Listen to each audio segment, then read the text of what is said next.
Assalamualaikum warahmatullahi wabarakatuh. Kembali lagi bersama saya di tutorial ASN. Kali ini kita akan membahas tentang MySAPK BKN. Tentunya apa yang kita bahas ini lebih menarik dari pembahasan sebelumnya. Sebelum kita lanjut untuk membahas tema yang akan saya bawakan, saya akan mengajak teman-teman untuk subscribe dan komen serta like, dan jangan lupa hidupkan lonceng agar dapat menerima pembaruan-pembaruan dari video-video berikutnya. Oke, di sini saya akan menunjukkan beberapa judul tutorial yang sudah saya buat, antara lain di sini ada ketika batas waktu update data mandiri akan berakhir. Nah, di sini ada ya. Oke, selanjutnya sudah selesai input data MySAPK tapi riwayat masih merah. Nah, di sini ada juga memahami histori pengajuan MySAPK BKN dan masih banyak video-video yang lainnya. Oke, sekarang kita lanjut untuk membahas MySAPK BKN. Nah, di sini saya akan mengambil satu contoh. Ada pertanyaan di grup Facebook, di grup MySAPK BKN. Oke, langsung saja ya. Ini kita cari yang tentang PMK ya.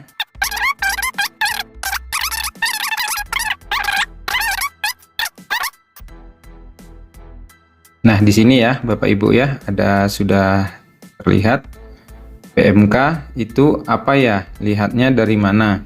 Nah, kita lihat apa jawaban-jawaban dari teman kita. Peninjauan masa kerja, biasanya honorer punya ini, jadi terhitung masa kerja dari mulai honor dibuktikan dengan SK. Oke, kita lihat lagi yang diupload SK apa. Nah, di sini SK PMK kalau ada, kalau tidak ada lewat. Kalau tidak upload SK merah jadinya, upload SK CPNS. Oke, tidak semua pengangkatan honorer punya semua PMK. Apabila SK CPNS-nya terhitung 0 tahun 0 bulan, maka dia punya SK PMK. Tapi jika di SK CPNS-nya sudah ada masa kerja, maka dia tidak punya SK PMK. Nah, ini adalah pernyataan yang benar ya. Jika di SK CPNS TMT-nya 0 tahun dan 0 bulan dan sebelumnya memiliki masa kerja, artinya masa kerja sebelumnya itu belum terhitung ya, belum dihitung. Nah, ini karena dia belum dihitung masa kerjanya, walaupun sebelumnya dia telah mengabdi atau honorer, nah dia punya SK PMK. Karena apa? Karena sebelumnya dia honor tetapi belum dihitung di SK CPNS-nya, maka bisa dibuatkan SK PMK. Tetapi bila di SK CPNS-nya sudah ada masa kerja, maka pengertiannya adalah masa kerja yang sebelumnya dilakukan atau pengabdian itu sudah dihitung. Makanya di SK CPNS itu sudah ada masa kerjanya. Jadi harus dipahami ya Bapak Ibu ya. Oke, karena ada beberapa komentar-komentar yang jawabannya itu kurang tepat. Nah, sekarang apa yang saya garis bawahi terhadap tema yang akan saya bawakan pagi ini. Nah, sekarang begini. Kita langsung ke sini ya. Sekarang saya akan menggaris bawahi bagaimana akibat jika data yang kita isikan pada MySAPK BKN itu salah.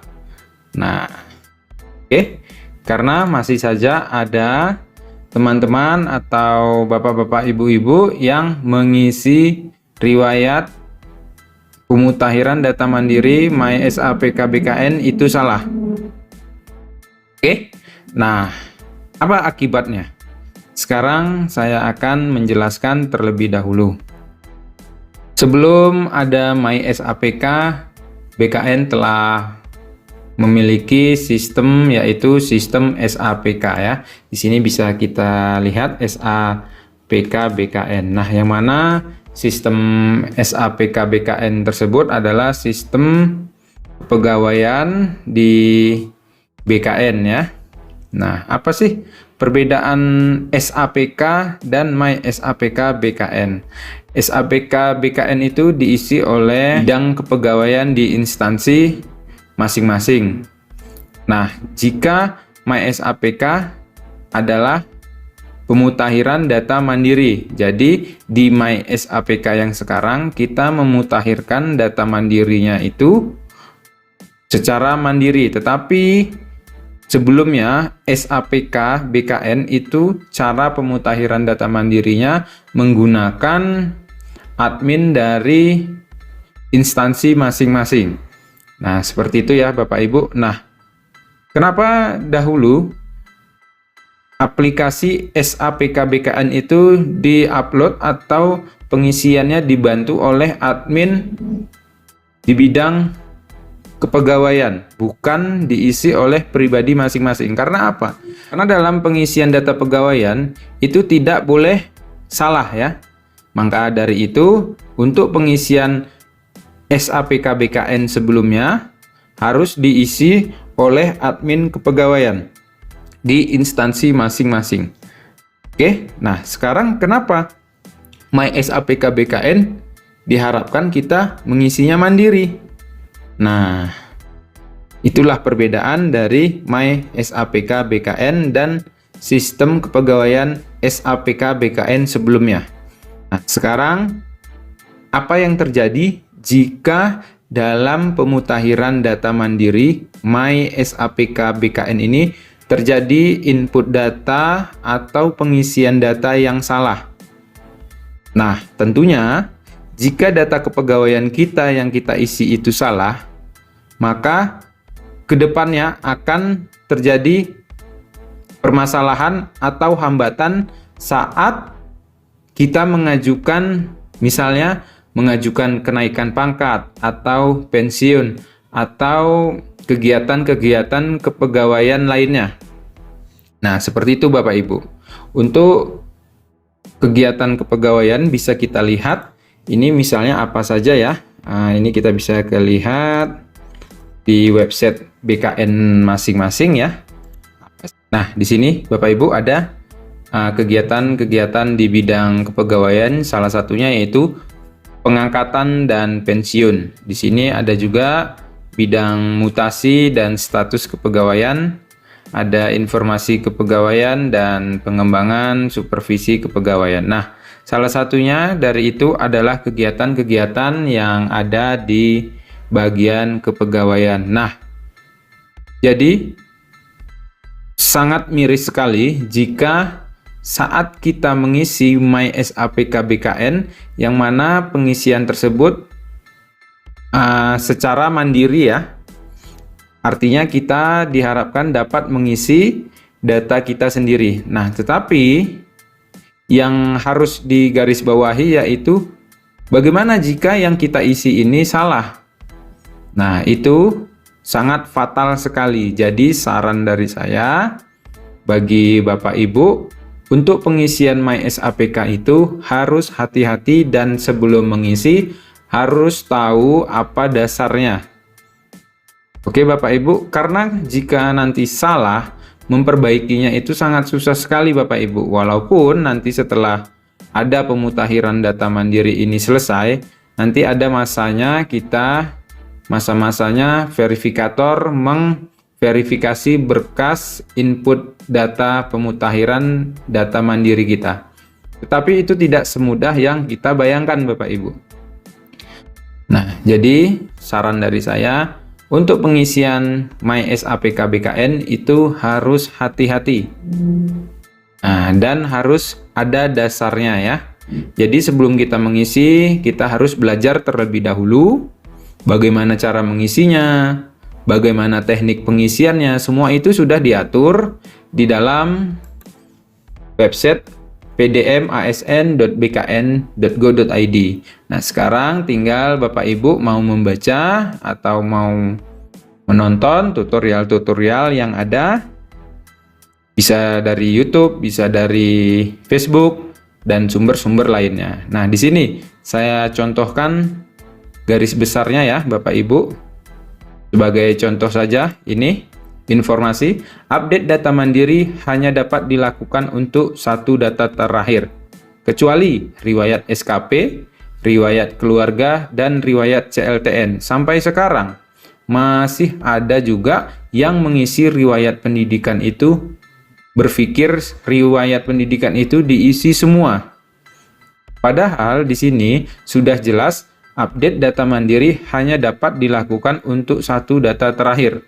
Nah, jadi contoh untuk riwayat data pendidikan itu kita mengisi atau input datanya menggunakan ijazah riwayat pendidikan kita yang terakhir.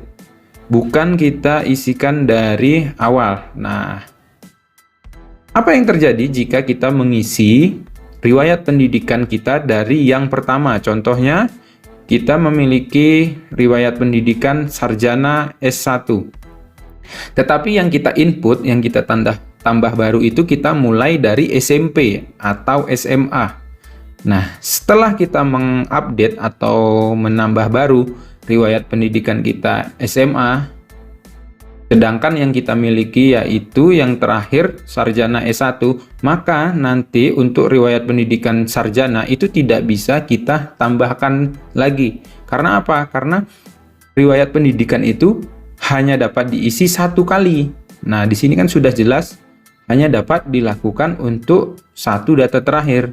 Jadi, bila kita sudah mengisi data SMA kita tidak bisa mengisi data sarjana kita. Nah, itu sebenarnya yang mau saya sampaikan kepada teman-teman, bapak-bapak, ibu-ibu sekalian, para ASN dan PTT non-ASN. Jadi jangan salah dalam mengisi data pendidikan. Karena apa?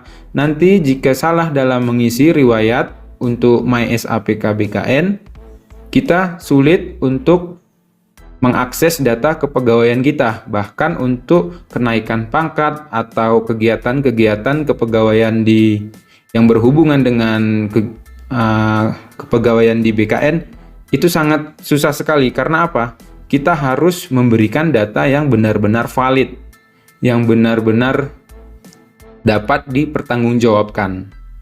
Apalagi ini kita mengisinya secara pribadi ya, PDM. Pemutakhiran data mandiri. Jadi kita memutakhirkan data kepegawaian kita itu secara mandiri. Nah, tetapi secara mandiri ini harus berpedoman kepada petunjuk-petunjuk pengisian MySAPK BKN. Jadi teman-teman yang belum mengerti bagaimana cara mengisi MySAPK BKN, yang baru atau pertama kali mengisi pemutakhiran data mandiri MySAPK BKN, saran dari saya, pelajari dulu bagaimana cara-cara atau trik-triknya untuk pengisian pemutakhiran data mandiri, mulai dari riwayat ubah profil, riwayat pangkat golongan, dan yang terakhir riwayat CLTN. Nah, di situ harus kita baca. Jika tidak mengerti, pelajari dan cari dasarnya.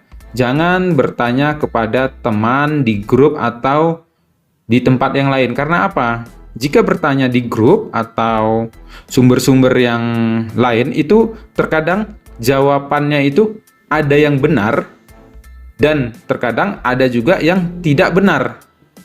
Nah, jadi kalau bisa, sebelum kita bertanya di grup atau di tempat lain, coba kita pelajari terlebih dahulu, kita cari sumber-sumbernya. Sumber-sumbernya itu bisa dari sini ya, pemutakhiran data mandiri asnbkn.go.id, dan dari video-video tutorial, yang mana video tutorial tersebut menyertakan sumber atau dasar-dasar cara pengisiannya.